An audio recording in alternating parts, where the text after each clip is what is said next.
Damn, 4th of July, I was moving down the block. We got caught at the light out my window. I was shooting my shot. Watching fireworks in the sky. In the summers, we let the top down. Soak up the light. All I wanted was just to lock down the love of my life. Nice and simple, like a midnight drive. Watching fireworks in the sky. I'm calling it now. I'm calling it now. I'm calling it now. You'll find love with me somehow. Yeah, somehow. I'm calling it now.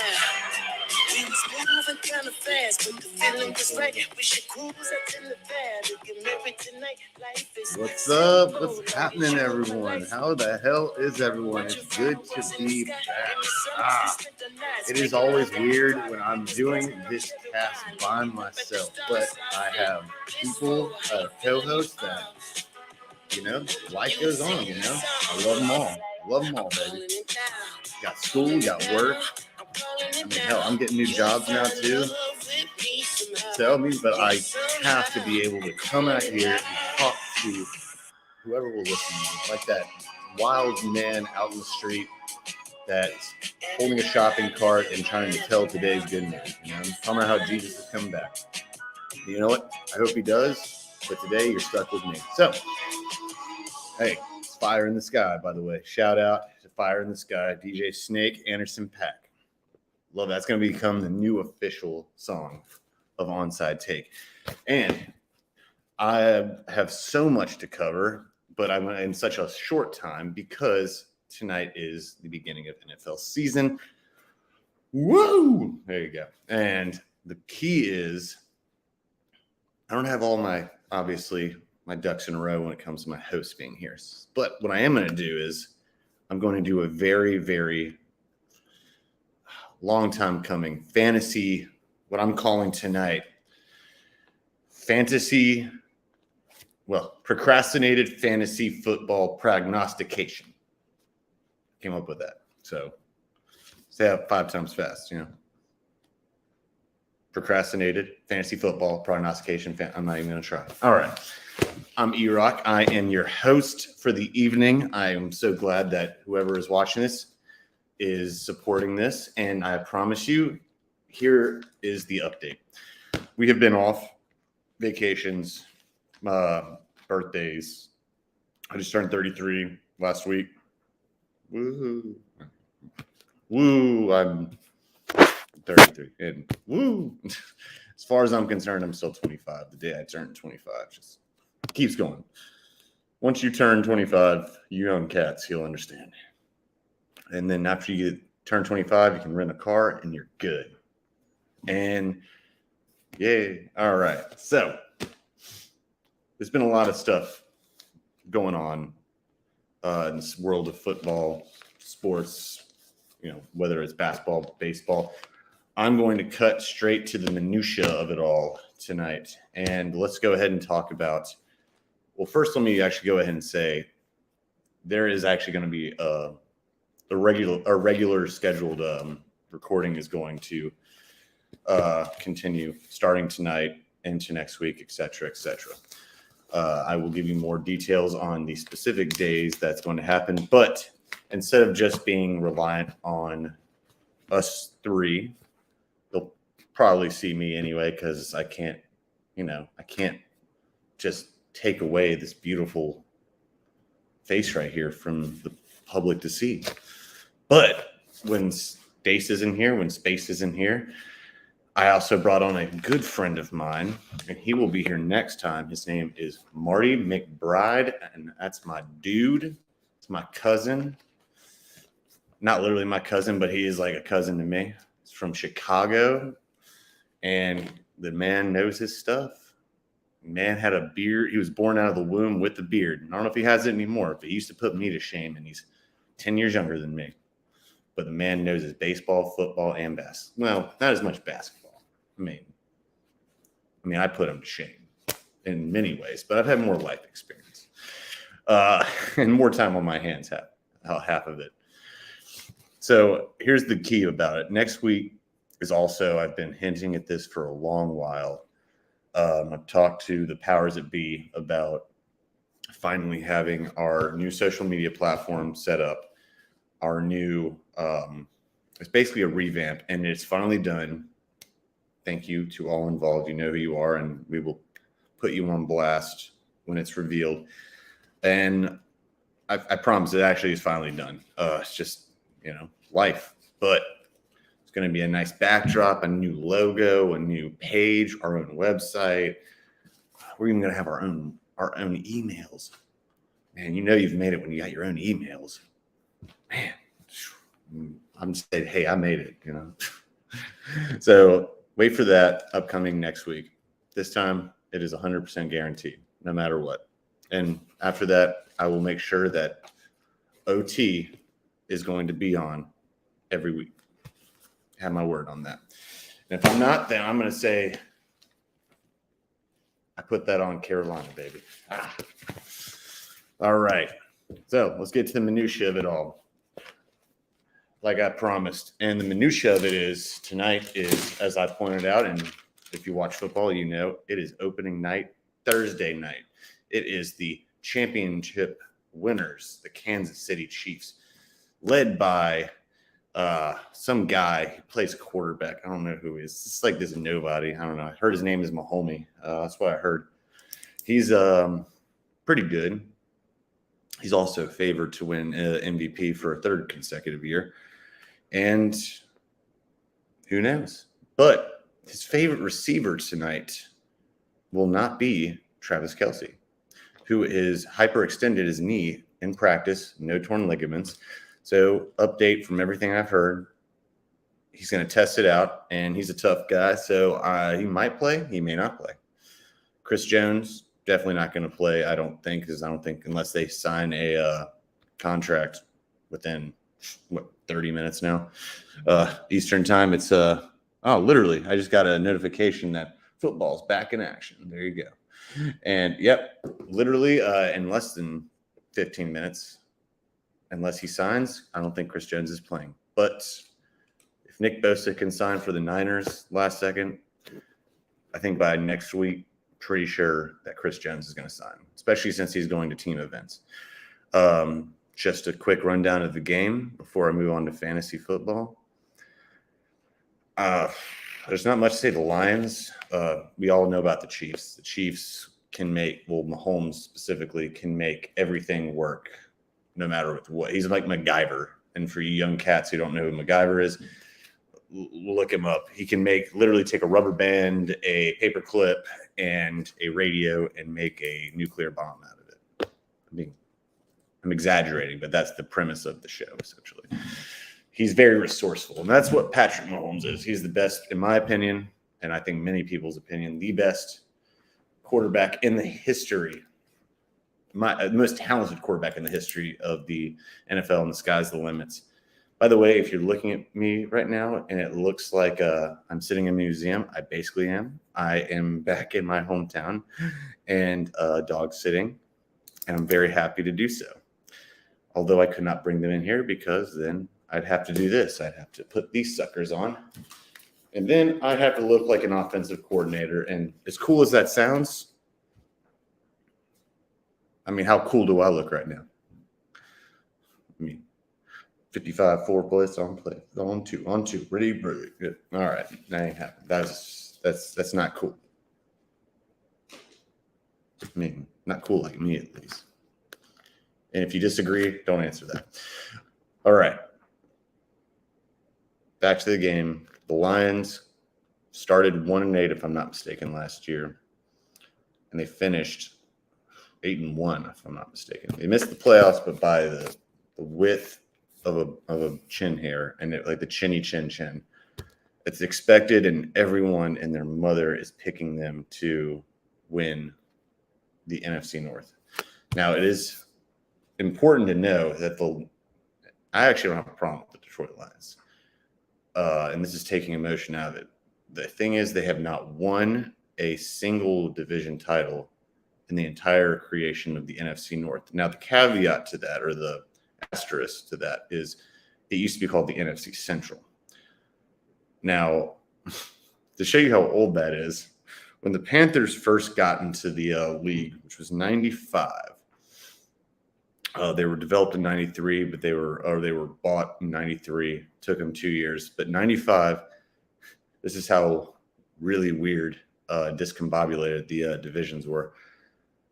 The Packers were in the NFC Central, and the same teams you see: the Bears, the Bears, the Lions, the Panthers were jumped into there, or crammed into there. But you know who else had been winning it? The 49ers, the San Francisco 49ers. It was the ACC modern before the ACC existed, with Stanford. And that's a topic for another day. We're going to stick with NFL, but basically it's not the ACC, it's the Athletic Coast Conference, not the All Coast Conference, but that's basically how it was. So that's how long it's been. Last time they won a division title was with Barry Sanders, 1991. And if I'm wrong, it's either 91 or 92. I will believe it's the same as the Jets. I will believe it when I see it with them succeeding. And I respect Detroit fans. Detroit fans, I respect at the same level as I respect Cleveland fans. I don't cheer for their teams, but I respect them, especially since the Steelers are like my other team. Have been for years. So, but you can't help but love them. I mean, the Browns gone through so much. The Lions, God, they've gone through probably just as much since Calvin Johnson left. But that being said, it'd be their best shot. I just don't see the Chiefs going down. I'm taking all bias out because everyone knows I love Pat Mahomes. He's like, I love Steph Curry and I love Pat Mahomes. They're the most fun people to watch in all of sports, in my opinion. But taking all bias out of it, even without all those weapons, Pat Mahomes, Mahomie is like, Pat Mahomie is going to come out there.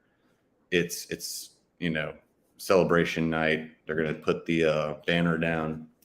It's in KC, which is the hardest place to play in the NFL, bar none.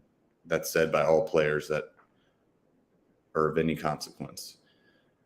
But if the Lions are going to win it, it's going to involve making sure that they demonstrate they can take out KC's defense without Chris Jones. So I don't think that without Kelsey for one game, it's really going to hurt them. They have so many weapons, and they have the biggest weapon.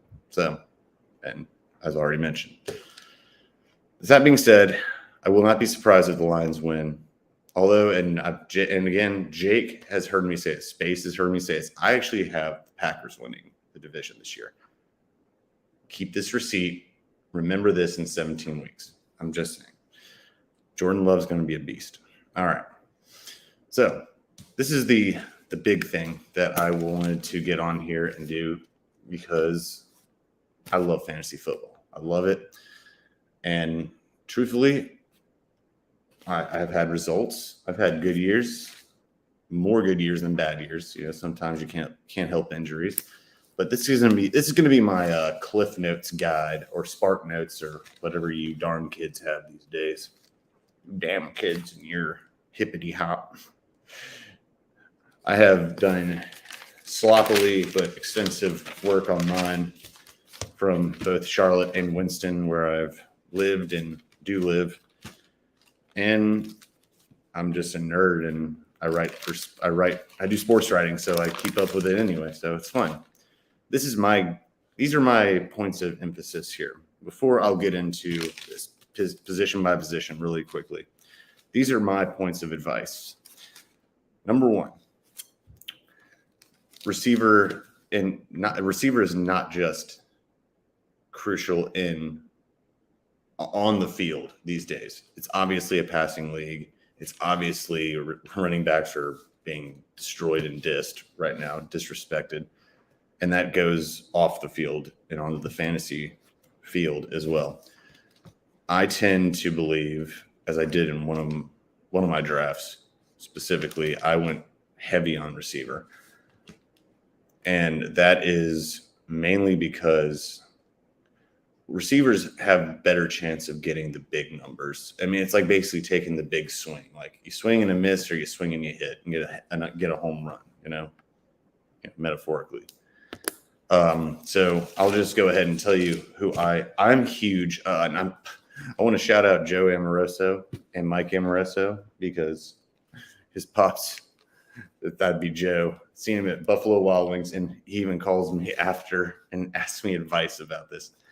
I want to be like a 5-minute call, ends up being like 30 minutes. So just to give you the rundown of what I told him. In this one draft, let's put it this way. All right. And it depends on how many players or how many teams you have in your draft.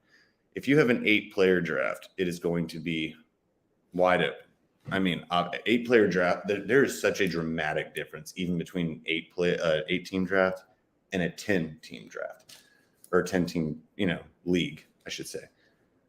And that goes without saying that 12 is dramatically different. You have to be so much more strategic, but let's stick to the, excuse me, looking at my phone. Let's stick to just brass tacks here. Receiver always goes first, unless you are in a really large league. I went, and I couldn't believe I did this. I had no choice but in one league, and ironically, it was the 18 league, but Nick Chubb has been the most consistent thing in the world. There's death, taxes, and Nick Chubb's numbers. I didn't want to take a running back, but the good thing about 18 leagues or the smaller the better, you can always count on a really good player being there next round. So I made an exception. The other league, first round, I got who I wanted. You rely on the stupidity and ignorance of others. So I got lucky in this league. Sorry, I'm talking shit to all y'all in the Charlotte League, but it's true. You let Tyreek Hill slide to me at pick number 9. That was a blessing. Tyreek Hill, I think, is going to be the best fantasy football player this year, bar none. I know people are talking. I love Justin Jefferson. I love Jamar Chase on fantasy. I like CMC. I mean, Christian McCaffrey is a beast. I have no hard feelings for him going there. But as a fantasy player, he's great. But here's the thing about the 49ers you have to understand. And in one of my leagues, I have Deebo Samuels. That would have been a lot more valuable. Like, he would have been a second-round pick easily. Maybe depending on the league, a first round, because he was playing running back. Excuse me. And he was playing tailback, pistol, back, whatever you want to call it, wildcat, and he was putting numbers up as receiver. Now they have, I can't pronounce, I'm not even going to try, but they have 2, especially they have, like, God, I can't even list all of them. There's too many of the weapons. They have so many weapons, so many running backs, so many weapons, and their defense is just so good. They have to consistently run the ball. They have Mozart. I mean, I honestly, I know it sounds really unprofessional.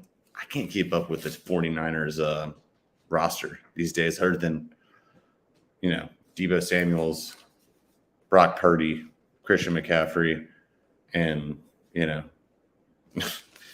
goes without saying, Nick Bosa, and like I already said, and Deebo Samuels. Yeah. George Kittle. No, that's different. George Kittle's awesome. But keeping it on track,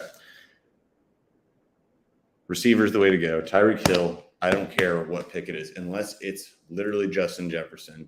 Even at the number 2 pick, I've been asked this several times, not just by Brooklyn Joe, but I still think it is worth your while to get Tyreek Hill. I think he's going to get 2,000 yards this year. And I know what you're going to say. Yes, I know.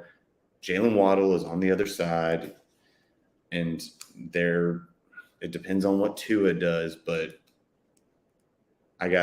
sometimes fantasy is all about gut. It's not all about gut, but it's 50% knowledge, 50% gut, if not more. I'm telling you, Tyreek Hill is going to have he is the biggest home run threat in the league. There's another one too, but taking that off him. And the other league, once I did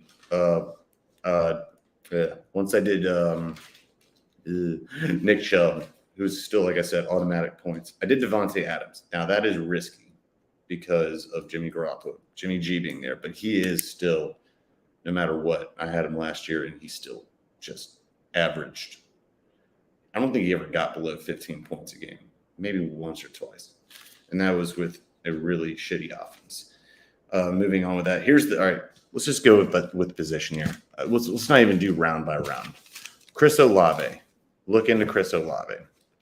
He's going to fall to the 4th or 5th round, no matter what your league number is, unless you have 16 teams or 18 teams, which I don't know if it's even possible. Chris Olave is going to be there in the 3rd round.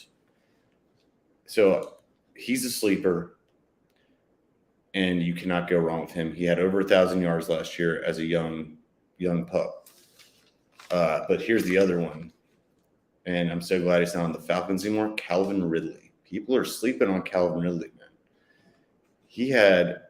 I think he had the league leading number in receptions before he got suspended for the year last year for gambling. And now he's on an offense with Trevor Lawrence, Christian Kirk, and, the whole rest of the game. Evan Ingram. But Trevor Lawrence is going to light it up this year. I'm not saying they're going to win the Super Bowl, but in fantasy, the Jaguars they haven't had this kind of firepower since there was since there was Blake. As funny as it's going to sound, Blake Bortles with Allen Robinson and Allen Hurts. That was the last time they had this kind of firepower. And I had Allen Robinson won me single-handedly in the finals, championship, won me the game. And that was not even with a Trevor Lawrence and the offensive line that he has, and a tie-in, their running back. He's a beast too. So but I think Calvin Ridley is going to be a lock this year. Get him in the 4th round if you can. Promise you. Now here's the rules. I also have, getting back onto the rules. Quarterback, unless you are drafting, there's only 3 quarterbacks I would say you get within the first 2 rounds. I would never take a quarterback in the 1st round. Pat Mahomes might be the only exception. Maybe. And I'm saying that, love Pat, but that'd be the exception. But I still would be careful. Jalen Hurts is going to be your best bet because he'll be there, if not the 2nd round, at the riskiest, but he'll definitely be there in the 3rd round, and he might be there in the 2nd round. I got him in both leagues. I got him in the 2nd round, one league, in the larger amount of people, and I got him in the 3rd or 4th round in the other league, with less people. And he is, in some leagues, projected to be higher ceiling than Pat Mahomes because of the rushing touchdowns as well. And his offensive line is ridiculous, and he's got a better receiving core. I mean, it's no doubt. He's just not Pat Mahomes, but he's still going to put up fantasy numbers like that. Here's the one I had my eye on as well. Outside of him, don't sleep on Lamar Jackson, son. All you fuckers sleeping on Lamar is just stupid. It's just fucking stupid. Lamar Jackson is, I think, going to be the MVP this year. I think Mahomes, I said this earlier, and I said Mahomes is probably going to be the MVP. You know what? That's a cop-out. I'm taking that back because I love Mahomes, and I think he can be. I think Lamar Jackson's going to be MVP this year. I'm taking it back.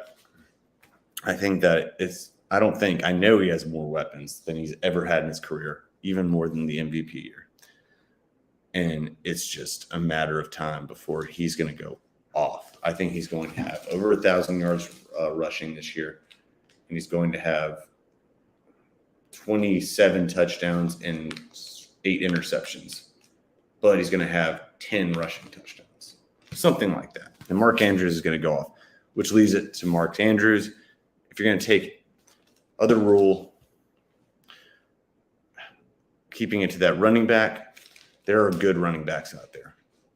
Don't be in a hurry to grab a running back unless they are a freak of nature.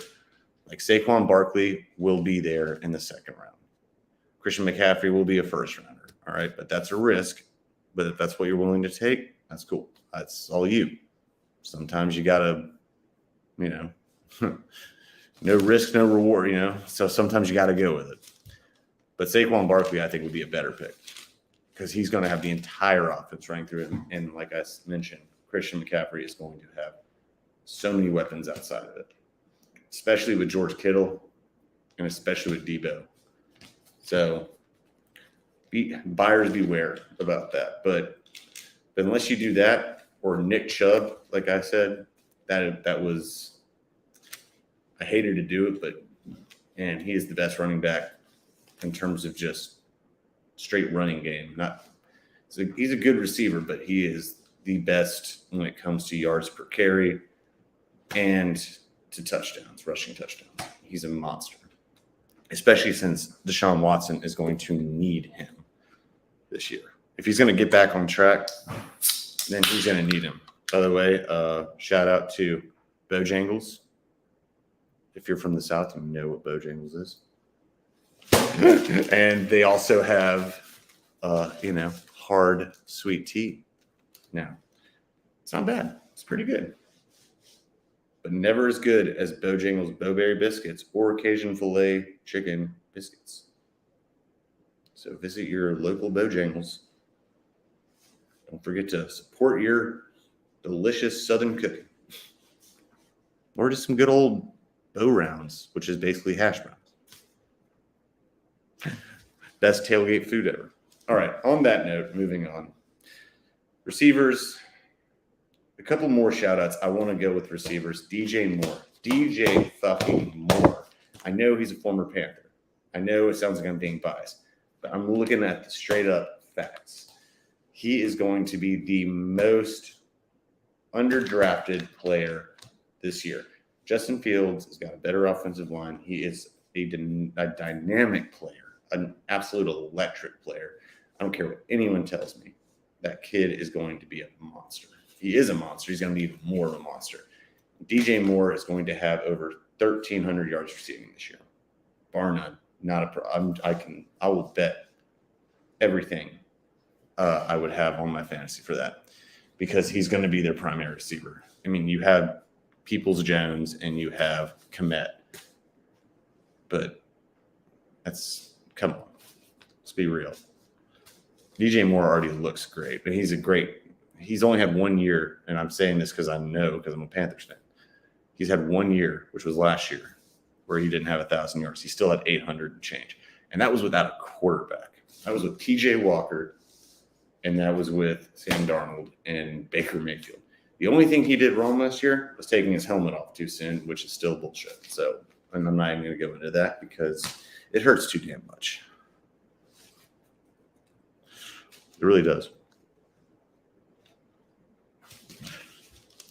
Especially against the damn. Oh, God. Oh, God. I just got total PTSD from that. So, DJ Moore, sleeper. And here's the one I really want to cover before I move on to the last couple of really big keys.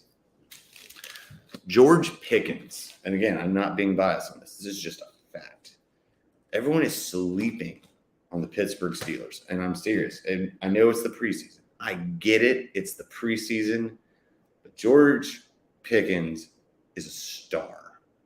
And I have seen him so low. I've gotten him in the 7th round, got him in the 9th round. He's the best player, or the best offensive weapon, other than Najee Harris, on the Pittsburgh Steelers. And he is going to be a freaking dynamo this year. And I know they have other receivers. They got Allen Robinson now. They got his name's Johnson. They have Najee Harris, by the way, is also a great pick. That's why you don't need to rush at running backs. You got Najee Harris, and I'll get to that in 1 second. But don't sleep on George Pickens. Pick George Pickens. I'm not going to go as far to say pick it. But George Pickens, he's going to be one of those players that he might get you 4 one game, but he might get you 30 one game. So I'll let you be the judge of that. Now, I mean, just running through kickers, don't ever dare get a kicker till the last round. Don't ever dare. If you do, you're just a fool. then you deserve whatever happens to you. Defense, never get a defense. I don't care if it's the Jets to whoever, to the Eagles. People are over investing in a defense if it's before at least the ninth round. At least the ninth round. You can still get a great defense. I got the Bengals in one league in the 7th. No, not the 7th. That one was in the 9th. I reached one time with the Jets because they have such a solid defense. I got them in the the 7th round. Yeah. Oh, the end of the 7th and right before the 8th. So that's pretty much it when it comes to those two. But and Terry McLaurin from the Skins, the Washington. I'm not going to call him the Washington Commies. Don't sleep on him either.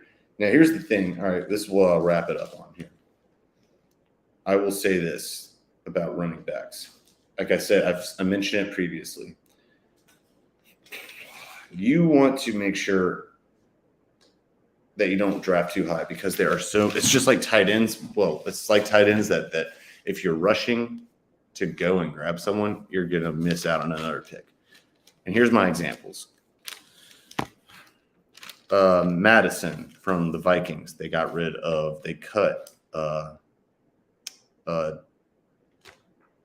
man, I just had a total brain fart. Dalvin Cook. They just cut Dalvin Cook. He was already doing well. Madison was doing great last year. Now he's the main dude. Walker, the third from Seattle. People are sleeping on him because they don't know his name. He's not a sexy name. He is top 5 running back projections this year per game. No doubt. I'm not bullshitting. I mean, then you got people like, oh man, excuse me. I got Michael Pittman Jr. just because this was in the because we don't know what's going to happen with Jonathan Taylor. We don't know if he's going to get traded. We don't know when he's definitely not coming back for 4 games. And Michael Pittman Jr. 2 years ago, actually last year, during all the injuries, he for the other team, the rest of the team, he was on fire. Breece Hall. Now here's the intriguing one. And the Jets are a really weird team to do with fantasy. Garrett Wilson is one of those things you can't miss. Just not a chance you can miss. When you're trying to choose between Dalvin Cook and Breece Hall, do remember that barring another setback and injury, Breece Hall is going to come back and be the RB1. Dalvin Cook is good. I'm not denying that. But he's also injury prone and fumble prone. But he's still incredible. But how much are they going to be sharing the ball? And also, he is a great out of the backfield receiver. Breece Hall was on numbers last year, man. And he's going to be Aaron Rodgers' best friend, other than Garrett Wilson next year. And I'm taking into account all of them. Again, beware with the Jets. Other than Garrett Wilson, there is no certainty on who is going to get the ball pretty much all the time, other than Aaron Rodgers, who is snapping the ball. I mean, and again, the offensive line is the Jets' biggest question mark, which means Rodgers is going to need to put the hands in. He's going to need the capable hands of the running back or his trusty receiver, which would be Garrett Wilson. So let me give you my ideal before I wrap this up. And this is a very unorthodox episode, and it will be a lot less clunky and disorganized next week, I promise you, or later this week. Who knows? What I would say is Jalen Hurts.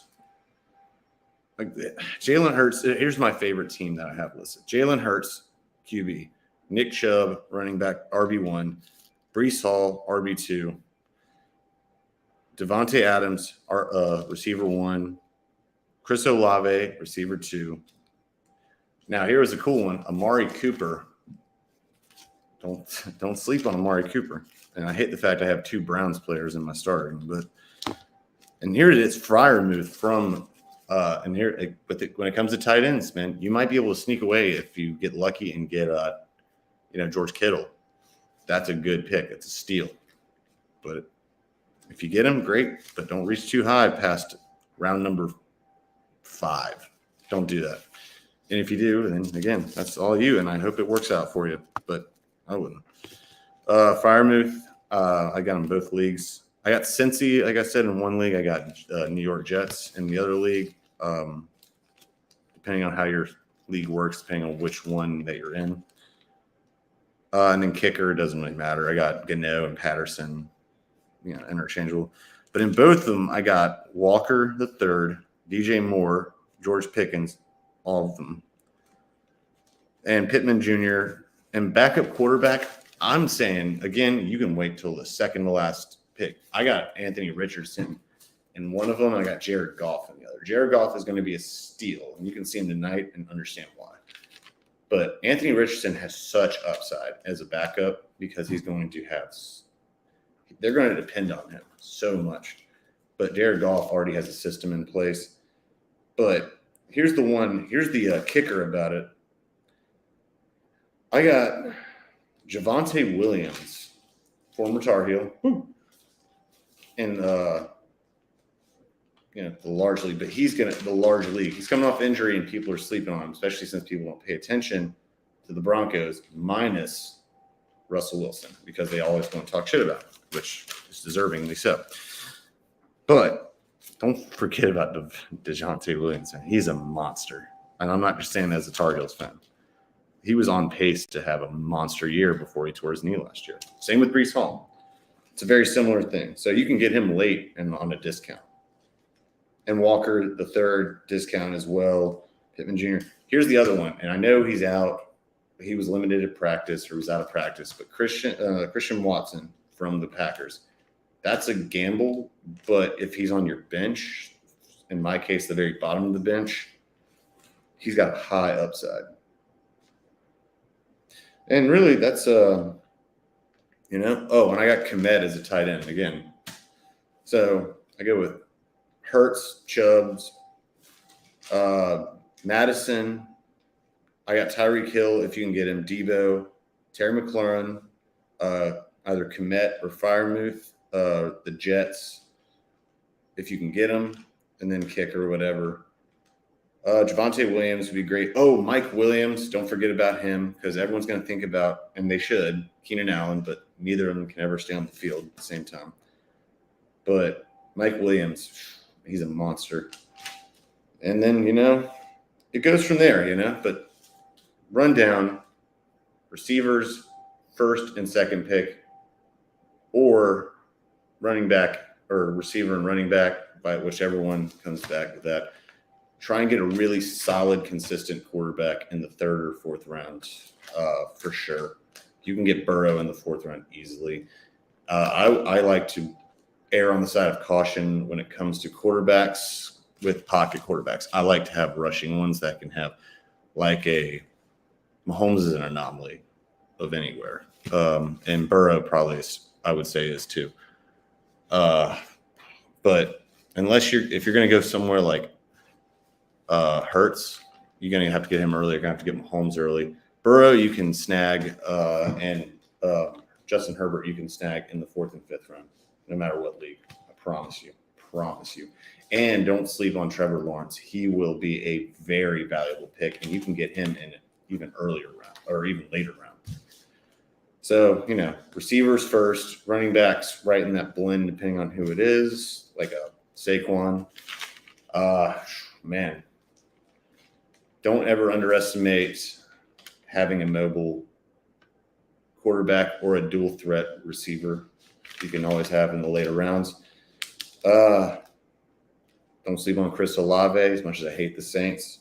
Don't sleep on DJ Moore, and don't sleep on Walker the third for running back. Those are late picks that you can steal, and, man, you're going to really be happy you got them later. And George Pickens, man, for the Steelers. I'm telling you, I'm calling it now. I will eat crow if I'm wrong, but I am telling you all now. That kid he's special, man. Ooh, he's special. Other than that, I wish nothing but the best for everyone.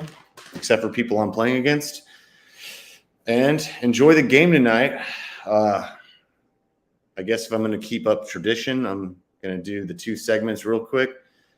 Onside the horizon, things that we're looking forward to coming up.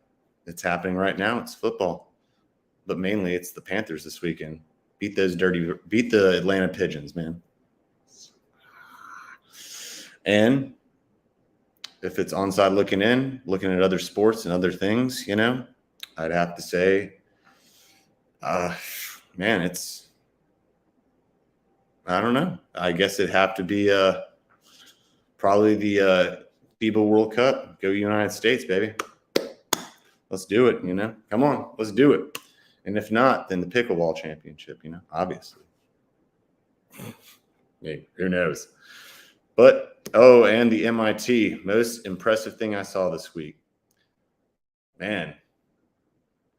Well, I can't say Duke being Clemson because I will never, ever admit to being nice to Duke.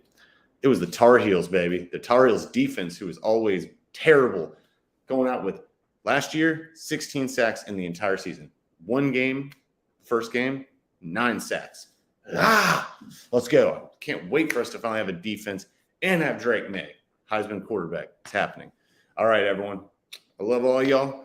I hope you have a great night. Enjoy your first night of football. It will be an interesting one.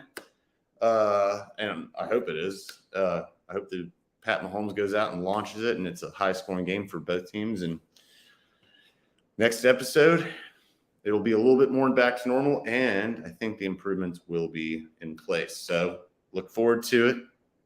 Look forward to seeing all y'all's beautiful faces, or at least capturing the minds and the hearts of all of you. In the meantime, y'all have a great night. Stay safe. Bless all y'all and take it easy, all right? All right. Peace.